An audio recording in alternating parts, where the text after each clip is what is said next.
नमस्कार, मुद्दा देख रहे हैं आप। मैं हूं आपके साथ रेशु त्यागी। केंद्र की मोदी सरकार को सत्ता से उखाड़ फेंकने के लिए बेताब नीतीश कुमार तमाम विपक्षी दलों को एकजुट करने की मुहिम में जुटे हैं। बिहार की राजधानी पटना में 23 जून को विपक्षी दलों का जमावड़ा लगने जा रहा है, लेकिन इस बैठक के एजेंडे पर सवाल उठने लगे हैं। बैठक से पहले हर दल का अपना अपना एजेंडा नजर आ रहा है। बैठक से पहले पोस्टर पॉलिटिक्स शुरू हो गई है। केजरीवाल अध्यादेश को बैठक का पहला एजेंडा बनाने पर तुले हुए हैं, तो इस मुद्दे पर कांग्रेस के स्टैंड पर बड़ा सवाल है। वहीं बैठक से पहले ममता ने कांग्रेस के खिलाफ मोर्चा खोल दिया है। बंगाल में ममता ने कांग्रेस को समर्थन देने से इनकार कर दिया है। यानी इस बैठक में विपक्षी दल अपना अपना झंडा, अपना अपना एजेंडा लेकर शामिल हो रहे हैं। ऐसे में सवाल उठ रहे हैं कि क्या इस बैठक में विपक्षी एकता का गुब्बारा फूलने से पहले ही फट जाएगा?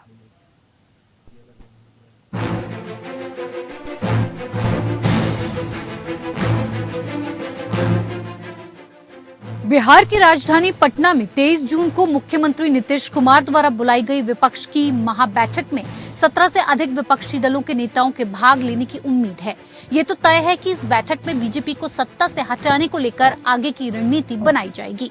हालांकि इस बात पर संशय बरकरार है कि बैठक में प्रधानमंत्री उम्मीदवार को लेकर चर्चा हो। बैठक में प्रदेश स्तरीय सियासत के बीच तालमेल और विरोध का हल ढूंढने के भी प्रयास विपक्षी पार्टियां करेंगी।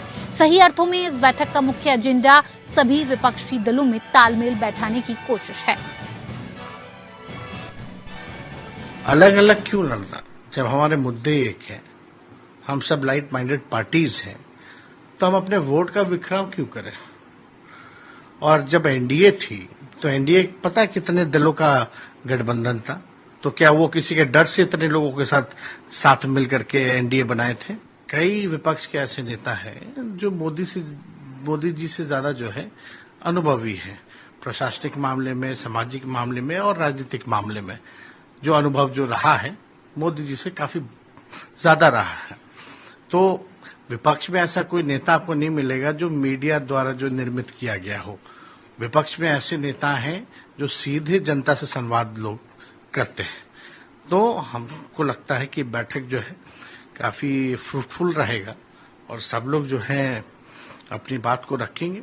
क्या नीति होगी, क्या एजेंडा होगा, क्या मुद्दे होंगे, और वाकई में ये कोई चुनाव जो है किसी एक व्यक्ति विशेष का चुनाव नहीं। उधर दिल्ली के मुख्यमंत्री अरविंद केजरीवाल अध्यादेश को बैठक का पहला एजेंडा बनाने की कोशिश में हैं और इस बैठक से पहले दिल्ली के मुख्यमंत्री अरविंद केजरीवाल ने बुधवार को विपक्षी नेताओं को चिट्ठी लिखी, जिसमें उन्होंने अपील की है कि दिल्ली अध्यादेश को संसद में हराने की रणनीति पर सबसे पहले चर्चा हो।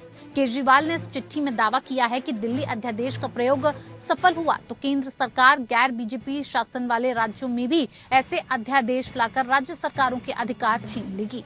उधर नीतीश कुमार के प्रयास से पटना में शुक्रवार को होने वाली विपक्षी एकता की बैठक से पहले सिर्फ टब्बल की खबरें भी आने लगी हैं। बैठक से पहले जेडीयू के केसी त्यागी ने सभी दलों से बड़ा दिल दिखाने और कुर्बानी दिखाने की अपील की है। दरअसल विपक्ष अपने अपने मुद्दों को लेकर विपक्षी एकता का किला बना रहा है। अब इन मुद्दों को लेकर विपक्ष में शामिल दूसरी पार्टियों का क्या स्टैंड है, ये बड़ा सवाल है। कई राज्यों में विपक्षी दल एक दूसरे के कट्टर सियासी दुश्मन बने हुए हैं। ऐसे में इस बैठक की एकजुटता को लेकर प्रश्न भी उठाए जा रहे हैं।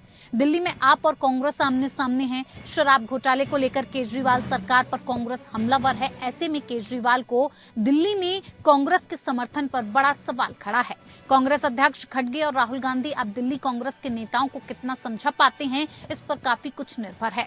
वहीं पश्चिम बंगाल में लेफ्ट के साथ हाथ मिलाने से ममता कांग्रेस से नाराज हैं। विपक्षी दलों में अहम चेहरा ममता बनर्जी ने बैठक से पहले अपने ताजा बयान से दलों की एकता पर प्रश्न चिन्ह लगा दिया है। ममता बनर्जी ने बुधवार को कहा कि पश्चिम बंगाल में सीपीआईएम के नेतृत्व वाले वाम मोर्चे के साथ गठबंधन के कारण वो राज्य में कांग्रेस को समर्थन नहीं दे पाएंगी। ममता बनर्जी के बयान पर पलटवार करते हुए पश्चिम बंगाल में कांग्रेस के प्रदेश अध्यक्ष और पार्टी के सांसद अधीर रंजन चौधरी ने कहा कि राज्य में कांग्रेस के लिए तृणमूल कांग्रेस बीजेपी की तरह बराबर की प्रतिद्वंदी बनी रहेगी। उन्होंने ये भी संदेह व्यक्त किया था कि बीजेपी विपक्षी गठबंधन के भीतर कुछ ट्रोजन हॉर्स भेजने की कोशिश कर रही है। ऐसे में विपक्षी बैठक से पहले शुरू हुए इस सिर फुटबॉल पर बीजेपी ने जोरदार हमला किया है। बिहार के पूर्व उप मुख्यमंत्री और राज्यसभा सदस्य सुशील कुमार मोदी ने तीखा हमला करते हुए बुधवार को कहा कि विपक्षी एकता बरसाती मेंढकों को तौलने के समान है। एकता के नाम पर हर दल शर्तें थोप रहा है। विपक्षी दलों में एजेंडे को हाईजैक करने की होड़ लगी है। ये तो नरेंद्र मोदी को पिछले लोकसभा चुनाव में 39 सीट मिली। तेजस्वी यादव का तो खाता नहीं खुल पाया। लोकसभा में जिस पार्टी का एक भी एमपी नहीं है, वो 303 सांसदों वाली पार्टी को चुनौती दे रहा, तो चुनौती देने में क्या लगता है। और देखिए, जितना मतभेद है, जितना तफरका है, नीतीश कुमार ने तो पहला प्रयास किया था कि जनता परिवार जो है वो एकजुट हो जाए। जितने जनता दल से, जनता पार्टी से निकले हुए जो घटक दल हैं वो एक हो जाए, लेकिन कहाँ एक हो पाए, कहाँ जनता पार्टी को एक कर पाए। दरअसल 23 जून को पटना में विपक्ष की बैठक से पहले जो नजारा दिख रहा है वो भी विपक्षी एकता पर सवाल खड़े कर रहा है। बैठक के जरिए सभी विपक्षी दल अपना अपना एजेंडा सेट करने में जुट गए हैं। अलग अलग पोस्टर लगाकर खुद को महत्वपूर्ण दिखाने की कोशिश शुरू हो चुकी है। ऐसे में सवाल इस बात को लेकर उठ रहे हैं कि विपक्षी एकता के नाम पर क्या अपनी अपनी ढपली, अपना अपना राग वाली स्थिति बन रही है। हालांकि बैठक के बाद साफ होगा कि कौन कौन सा दल आगामी लोकसभा चुनाव में साथ आने को तैयार है। असली चुनौती तो इसके बाद शुरू होगी, जब सीट शेयरिंग पर समीकरण बैठाए जाएंगे। विपक्ष का चेहरा कौन होगा, ये भी विपक्षी एकता के लिए बड़ी चुनौती है। लेकिन अभी से विपक्षी एकता का राग अलाप रहे विपक्षी दलों की जो महत्वाकांक्षा सामने आ रही है वो विपक्षी एकता के लिए सबसे बड़ा इम्तिहान होगा। Bureau report, APN news.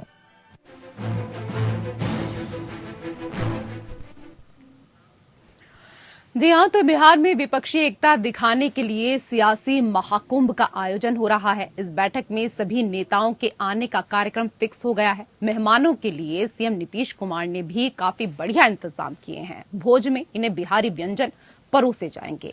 सुरक्षा के पुख्ता इंतजाम इस दौरान रखे गए हैं। कई नेता आज पटना पहुंच रहे हैं तो कुछ कल सुबह तक पटना पहुंच जाएंगे। बैठक में अध्यादेश और लोकसभा चुनाव समेत कई मुद्दों पर चर्चा संभव है। तो वहीं बीजेपी इस बैठक को फ्लॉप करार दे रही है।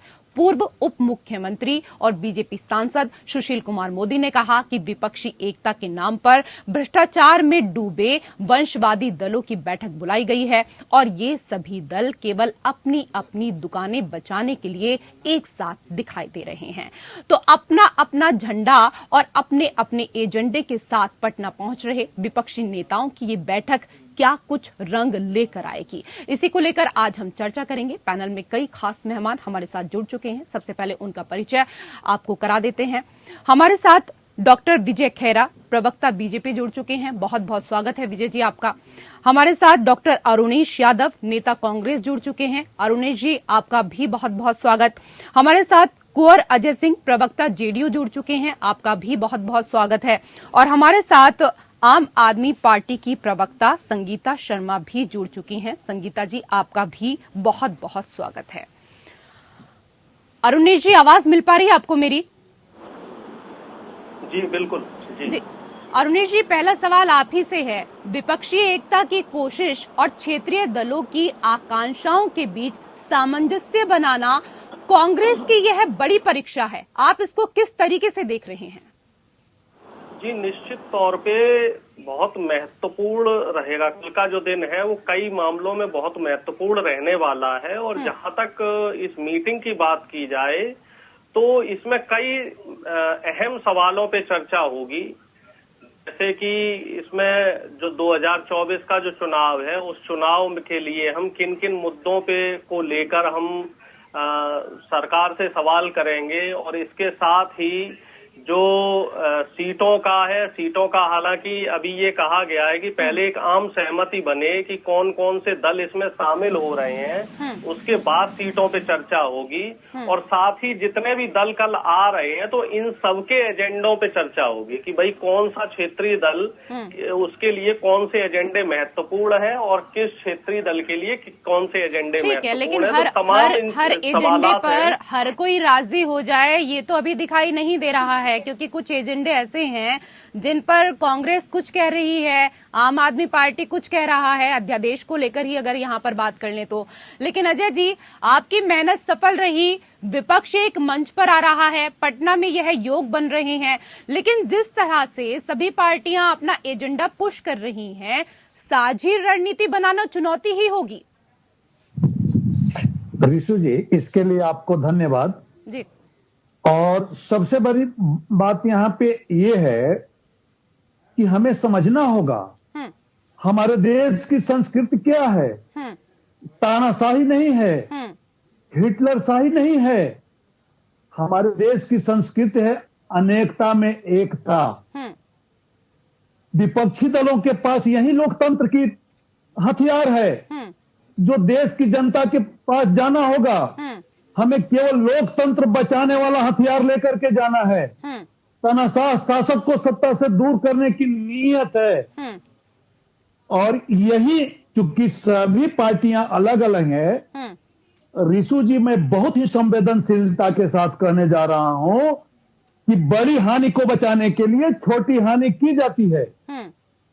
तो जहां देश की सत्ता निरंकुश हो चुका है, देश की जनता का परवाह नहीं है उसको, वहां विपक्षी दलों का यह कर्तव्य बनता है कि सब इकट्ठा हों और सभी लोग अपने इकट्ठा भी हो जाएं, लेकिन मन तो मिलने चाहिए ना। कई लोग तो ऐसे भी हैं जिनके मन नहीं मिलते हैं, आपके बुलावे पर आते रहे हैं। ठीक है, इकट्ठा हो रहे हैं, लेकिन सर मन तो मिलने चाहिए। कहने जा रहा हूं जी संगीता जी, ठीक है सर, मैं आऊंगी आपके पास, आऊंगी सर, आऊंगी मैं आपके पास। संगीता जी, आपके साथ कई दिल पहले भी सहज नहीं है, ऊपर से आपकी शर्तें, मुश्किल है कि कांग्रेस इसमें आपका साथ दे। देखिए रेशु जी, लोकतंत्र की बेहद खूबसूरत जो चीज है वो ये है कि सभी अपनी अपनी बात को कहने के लिए स्वतंत्र है और ये भारत की संविधान में है। तो जब सभी दल वहां आ रहे हैं तो जो आम आदमी पार्टी ने अध्यादेश की बात की, उन्होंने एक अपील की है सभी दलों से। और ऐसा नहीं है हम वो आज अपील कर रहे हैं, हम पहले भी सभी नेताओं के पास गए, विपक्षी दलों के पास, और हम उनसे मुलाकात की और अध्यादेश के लिए बात की। और जो भी सारी विपक्षी पार्टियां कल एक साथ मिलने जा रही है, तो परेशानी क्या है? ये तो लोकतंत्र के लिए बहुत अच्छी बात है कि सभी विपक्षी दल एक साथ एक प्लेटफॉर्म पे बात करना चाहते हैं। उसके बाद जो भी कल के आगे होगा वो सबके सामने होगा, आपके भी और हमारे भी। उसमें दिक्कत कहाँ आ रही है? बीजेपी को तो एक डर सता रहा है कि सारी पार्टियां आखिर मिल क्यों रही है। वजह ये है, तो उसके लिए वो परेशान है। तो उसमें उन्हें परेशान होने की क्या जरूरत है? अगर उन्होंने देश के लिए बहुत काम किया है, जनता उनसे बहुत खुश है, तो उन्हें तो परेशान होना ही नहीं चाहिए। बीजेपी से ही पूछ लेते हैं। विजय जी, विपक्षी दलों की इस महाजुटान को लेकर आपकी क्या कुछ प्रतिक्रिया है, क्या कुछ टिप्पणी आप करना चाहेंगे? हालांकि सुशील कुमार मोदी कह चुके हैं कि विपक्षी एकता के नाम पर भ्रष्टाचार में डूबे वंशवादी दलों की ये बैठक बुलाई गई है और ये सभी दल केवल अपनी अपनी दुकान बचाने के लिए एक साथ नजर आ रहे हैं। सच आपके सामने है, निर्माण आपके सामने है, कौन लोग इकट्ठे हुए हैं? आप पार्टी के मुख्यमंत्री इकट्ठे हुए हैं, गए हैं वहाँ पर दिल्ली में, उनकी शिकायतें हैं ऑर्डिनेंस। पहली बात इनके ऑर्डिनेंस सैकड़ों बार लग चुका है कांग्रेस सरकार में, कोई नई बात नहीं है। जो इनका अगर हिस्सा बनती है तो कोई भी ऑर्डिनेंस जो है संवैधानिक व्यवस्था है और ऐसे ही लोगों का इलाज है भ्रष्ट लोगों का। इनके अब देखिए, इनके 2 मंत्री जेल में हैं। भ्रष्टों का जमावड़ा कैसे है? ममता बनर्जी के तृणमूल कांग्रेस का, उसके पास कितने करोड़ रुपए के आज तक जेल में बैठे हुए हैं वो। दूसरा देख लो। तीसरा, नीतीश कुमार जी बड़ा प्रशासन जाने क्या क्या चिल्लाते हैं, गठबंधन किसके साथ है? उस पार्टी के अध्यक्ष जेल में है, 7 साल से प्रमाणित रूप से जेल में, जमानत होती नहीं है और बाकायदा सुप्रीम कोर्ट ने जेल में भेजा है, मुझे जेल से भेजा नहीं। इसके बाद आप चले जाइए एनसीपी चली जाइए, एनसीपी की दशा क्या है? 2 मंत्री जेल है, नवाब मलिक की आज तक जमानत नहीं हो रही। यानी कि ये कोई ना भारतीय जनता पार्टी जेल में भेजती है ना मोदी जी भेजते हैं, ये स्वतः अपने कर्मों की वजह से जेल में है। अब बचे खुचे जो इनके लीडर और बचे हैं, सुपीरियर लीडर्स, उनका नंबर है जेल में। तो क्योंकि जिस दिन सच उगला जाएगा तो वो भी जाएंगे, बॉस भी जाएंगे। अभी तो उनके सिपाही सलार गए हैं, तो वो डर जो सता रहा, किसी तरीके से सत्ता मिल जाए तो हम जेल जाने से। चलिए, कौन कौन जेल जाएगा आपके पास तो पहले से ही लिस्ट तैयार है। डॉक्टर विजय, आपके पास तो पहले से ही लिस्ट तैयार है, लेकिन अजय जी ये बताइए। ठीक है सर, मैं आऊंगी। सर आधे घंटे की डिबेट है सर, प्लीज आधे घंटे की डिबेट है। सभी का मौका आना चाहिए। मैं आऊंगी सर आपके पास, माफी चाहूंगी। अजय जी, केजरीवाल को भावी प्रधानमंत्री बताने वाले पोस्टर पटना में लगे हैं। नीतीश बाबू क्या यही देखकर बीमार हो गए? उनके जीवन की इसी तमन्ना पर आम आदमी पार्टी ने वज्रपात कर दिया है। रिशु जी, यही तो लोकतंत्र की खूबसूरती है। इसमें भी खूबसूरती चाहे है। प्रधानमंत्री केजरीवाल जी बने, जी बहुत बढ़िया चाहे सर, राहुल गांधी जी बने, बहुत बढ़िया, चाहे नीतीश जी बने, चाहे ममता दीदी बने, या एनसीपी से बने, या जो भी बने, ये जो भी लोग बनेंगे लोकतांत्रिक लोग बनेंगे, कोई तानाशाह नहीं बनेगा। वर्तमान देश में, वर्तमान सत्ता में तानाशाह है जहां केवल एक ही नाम है। ठीक है, तो पटना में तो नीतीश बाबू की जगह, पटना में नीतीश बाबू की जगह केजरीवाल जी छाए हुए हैं। जरूर हमारे लिए केजरीवाल जी उतना ही महत्वपूर्ण तो आप उनको भावी प्रधानमंत्री के रूप में देखते हैं। यही तो पोस्टर लगे हैं पटना में, यही तो पोस्टर लगे हैं। मैंने आपके चैनल के माध्यम से बार बार ये बात पूरी देश की जनता को बतला रहा हूं, जब प्रधानमंत्री विपक्षी एकता का आपसी सहमति में जो सबसे सुयोग्य उम्मीदवार होगा, उसे हम भारत गणराज्य का प्रधानमंत्री बनाएंगे। उसमें केजरीवाल जी भी हो सकते हैं, उसमें ममता दीदी भी हो सकती हैं, नीतीश जी भी हो सकते हैं, राहुल जी भी हो सकते हैं, चंद्रशेखर जी भी हो सकते हैं, कोई हो सकता है, या हो सके रिशु जी, ये सभी पार्टियां मिलकर रिशु जी को भी बना सकती हैं ऐसी। लेकिन हमारे देश की सर मुझे तो राजनीति से दूर रखें, मुझे राजनीति से दूर रखें। जहां तानाशाह है, मेरी कोई दिलचस्पी नहीं है, मैं एंकर हूँ, एंकर के तौर पर ही ठीक है। मैं खुश हूँ, अपने काम से खुश हूँ। रिशु जी का मतलब है, एंकर जी मतलब यानी आम जन को भी बनाया जा सकता है। लोकतंत्र की खूबसूरती यही है। और जहां हिटलर है वहां सब काम झूठलर है। सारा देश को झूठी व्यवस्था करता है, केवल मन की बात करता है, काम की कोई बात नहीं करता। देश को, नौजवानों को 9 साल से सड़क पे घुमा रहा है। ठीक है, लेकिन एक चीज ये भी है ना, आप पर दारोमदार ज्यादा है। विपक्षी एकता में कांग्रेस की भूमिका और ममता और नीतीश जी की सीनियरिटी मैनेज कैसे होगी, इसका कोई आप लोगों ने प्लान बनाया है क्या? देखिए रिशु जी, जैसे जैसे हम आगे बढ़ेंगे उसका जो भी प्रक्रिया होगी वो सारी चीजें आप लोगों को सारी चीजों से अवगत कराया जाएगा। हम एक एक पॉइंट से हम लोग यहाँ बैठे हैं आपके चैनल पे, हम सभी जो प्रवक्ता हैं आपको अवगत जरूर कराएंगे और पूरे देश की जनता को। ठीक है, मैं इस पर एक टिप्पणी लेना चाहूंगी विजय जी आपसे। क्या है हमारा आपसी एजेंडा, क्या है पूरे देश में, हम किस तरीके से इस तरह। ठीक है सर, एक टिप्पणी लेने दीजिए विजय जी। धन्यवाद। देखिए, अब ये कह रहे केजरीवाल भी बन सकते हैं, एक सांसद नहीं, हिंदुस्तान का एक प्रॉपर पूरे प्रदेश का मुख्यमंत्री भी नहीं, 2 मंत्री जेल में, उनसे प्रधानमंत्री बनाने के लिए तैयार हैं। इनका देखिए जरा, हम आम जन को भी प्रधानमंत्री बना सकते हैं। ठीक है सर, अब उनका मौका है, उनको बोलने दीजिए। आपके ख्वाब तो इसी से टूट जाएंगे कि आप जितनी पार्टी है इतने से क्षेत्र में है, एक कांग्रेस को छोड़ के, और आप उसके बाद राहुल गांधी के रहते हुए, कांग्रेस के रहते हुए एक जो कहने की हिम्मत कर रहे हैं कि दूसरे बन जाएंगे। अरे राहुल गांधी बिना उसके कांग्रेस आपका साथ देगी, कभी नहीं देगी। तो 50 MP आपके 6 हैं, 12 हैं, 18 हैं, इसके आप उनसे मुकाबला कर रहे हैं। जिस कांग्रेस का हिंदुस्तान में हर जगह चाहे कुछ भी हो जिंदा तो है, आप उसको एक तरफ केजरीवाल को बना देंगे, ममता 4 MP वाले MP वाले देश के प्रधानमंत्री। बिल्कुल, और देखिए ना, देखिए विजय जी, देखिए कि तो गुजरात विपक्षी साहब एकता के सभी दलों के पास, विजय जी, विपक्षी एकता के सभी दलों के पास अपनी शर्त है। रोचक ये है कि सबके जो इंटरेस्ट हैं वो एक दूसरे से टकरा रहे हैं और सबके इंटरेस्ट एक जगह भी हैं।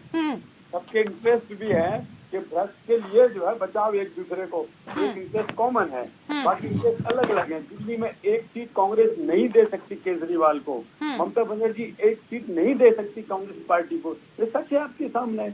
बिहार में नीतीश की प्रेस्टेज मट्टी हो गई, जिस दिन सारंडी के साथ चले गए, भ्रष्ट आदमी जो जेल में बैठा है उस पार्टी का अध्यक्ष, उस पार्टी के साथ समझौता करके आप बैठ गए, तो आपका सारा सत्यानाश तो उसी दिन हो गया। पूरे हिंदुस्तान में इमेज जीरो। प्रसाद मुखर्जी को भूलकर महबूबा बुआ के गोद में जाके आप सरकार बना सकते हैं, कोई दिक्कत नहीं है आपको।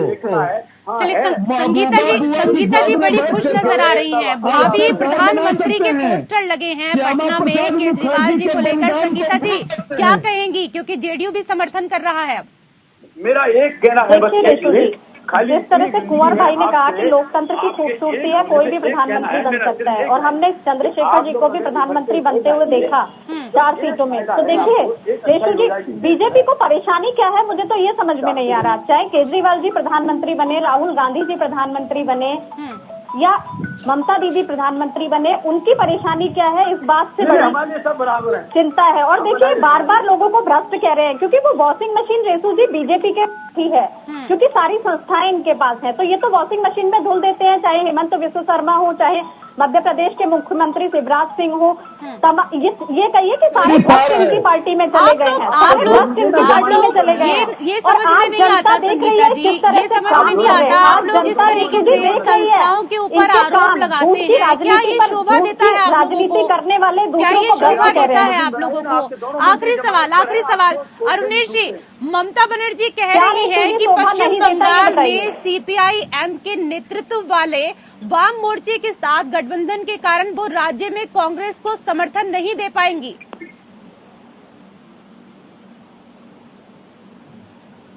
कौन दल किसको कितनी सीटें देगा, और मिनिमम साझा जो एक कॉमन मिनिमम प्रोग्राम के तहत जो रणनीति बन रही है, आगे रणनीति ये है कि लगभग हम लोगों का ये प्लान है कि 300 से लेके 450 सीट के बीच में जो विपक्षी एकजुटता का एक प्रत्याशी होगा और एक प्रत्याशी बीजेपी का होगा, जिससे कि एक 1-to-1 फाइट हो और जो वोटों का बिखराव हो जाता है, जिसका लाभ बीजेपी हमेशा लेती रही है, जो तोड़ने की राजनीति बीजेपी हमेशा करती रही है। तो हमारा प्रयास ये रहेगा आप एकता की बात कर रहे हैं, लेकिन ये एकता बिखर न जाए। जिस तरीके से पटना में केजरीवाल जी के पोस्टर लगे हुए हैं भावी प्रधानमंत्री, जी हमने हमेशा देश की एकता अखंडता को जो है तवज्जो दी है, और हमारे जो बीजेपी के साथी हैं इनका परेशान होना और बीजेपी पार्टी का परेशान होना लाजमी है, क्योंकि जब विपक्षी एकजुटता की बात आती है लकीरें तो कुछ आपके माथे पर भी नजर आ रही है अरुणेश जी। सबसे ज्यादा चिंता की लकीरें तो आपके माथे पर भी है पोस्टर के बाद। चलिए बहुत बहुत शुक्रिया आप सभी खास मेहमानों का हमारे साथ इस चर्चा में जुड़ने के लिए। मुद्दा में फिलहाल मेरे साथ इतना ही। नमस्कार।